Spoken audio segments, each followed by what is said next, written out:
Your hiring managers are your first line of defense against discrimination claims.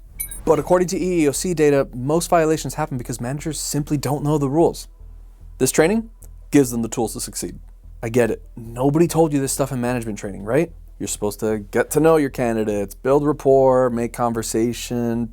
But some of those getting to know you questions are awkward and can actually trigger an EEOC charge that costs your company up to $300,000 per violation. In the next few minutes, you'll learn which questions are off limits, what you can ask to evaluate candidates, and how to conduct interviews that protect both you and your company. Hey there, my name is Alex Castro. I'm a labor and employment attorney with AXC Legal based out of Fort Lauderdale, Florida. Everything that we're going to talk about today, it's not legal advice, it's just general information only. But if it sounds like something you're familiar with, that you're dealing with, and you need help with it, feel free to click the link below to schedule a consultation. Let's talk about the 7 categories of illegal questions. First up, age and date of birth. Please don't ask somebody, how old are you, or when did you graduate high school, or when were you born? Why?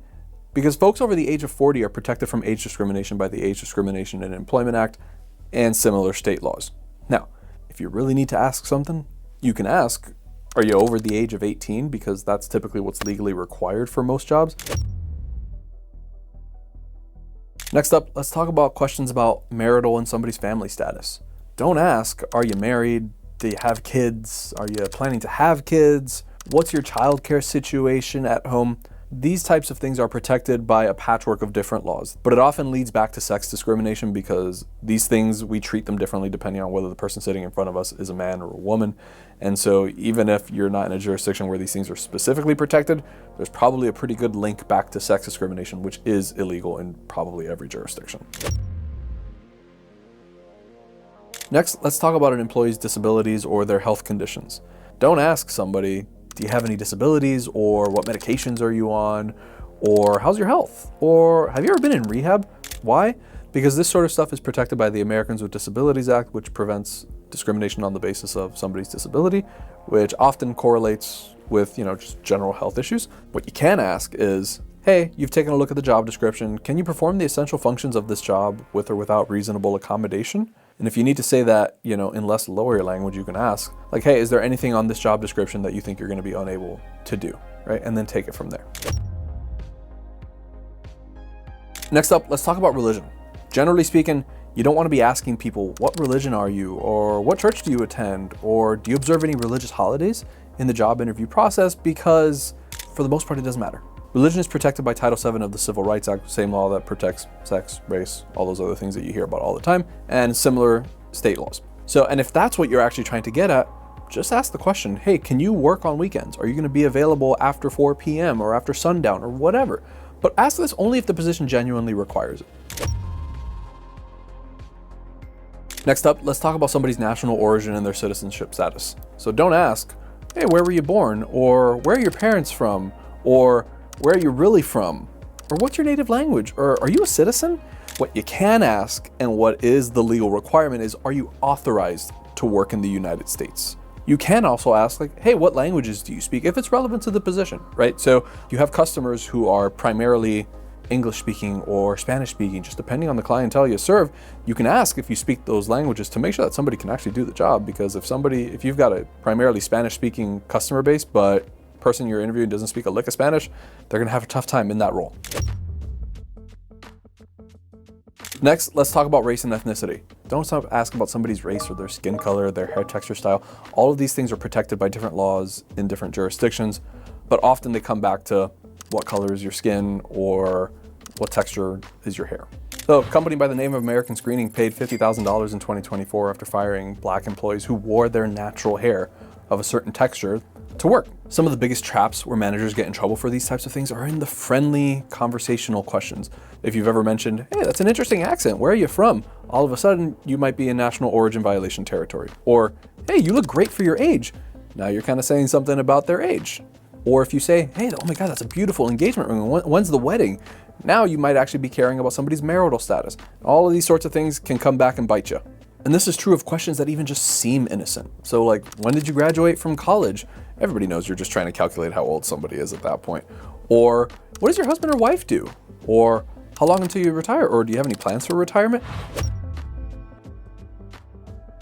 Let's talk about the cost of getting this wrong. Almost all of these types of questions will lead to a discrimination claim on your desk of some variety. And these things can get expensive really fast. The employees are going to be entitled to back pay, or what they would have earned in the amount of time between when the bad thing happened and when they landed a new job. So all the wages that they would have earned up until that point, you're going to be on the hook for. If an employee could have reasonably been employed even longer, you might also have to pay front pay, so any additional money that they would have earned, assuming that they would have been there for like another year or 2 or 3 years or something like that, which, take an employee salary of $100,000, for example.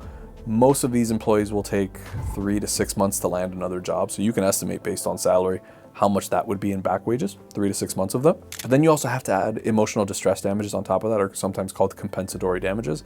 And these are often where things get really expensive. So discrimination, retaliation, these are deeply, deeply personal human types of things. And so the law assumes that if somebody's been discriminated against, they have been hurt in some way, and that you are on the hook for emotional distress damages. And this looks very, very different for everybody, but you can expect to tack on, an extra 10, 20, 30 grand for even the most mundane case.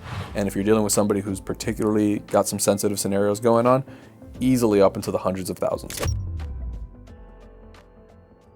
Let's start by creating some standardized interview scripts.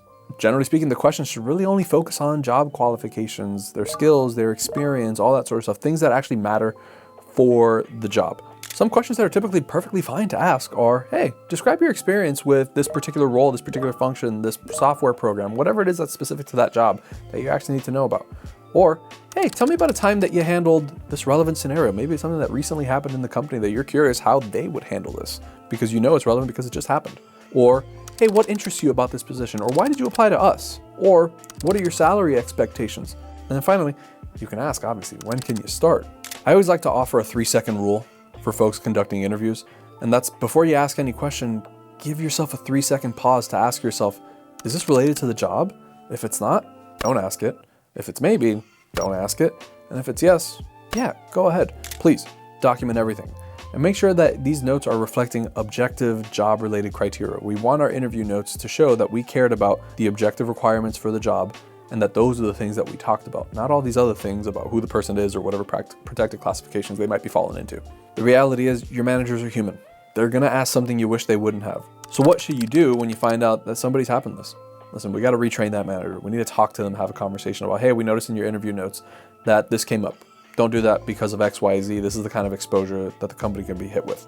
Now, believe it or not, there's actually an exception under the law that allows you to legally discriminate against certain people of certain classifications, but under really, really narrow circumstances.